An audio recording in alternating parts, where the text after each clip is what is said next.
This really is your perfect holiday roasting pan. This is a 10-pound prime rib roast, standing rib roast.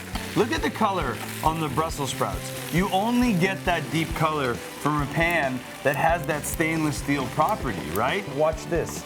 Look at that holiday time right there. This is amazing. And look how nothing sticks on that super non-stick surface. It just falls right out of the pan. Amazing. Yeah. Thank you. Let's see how the Titan pan handled a standing rib roast. Oh, amazing. All right, that's what I'm talking about. Juicy, warm. How about that, guys? That look delicious or what? Yeah. All right.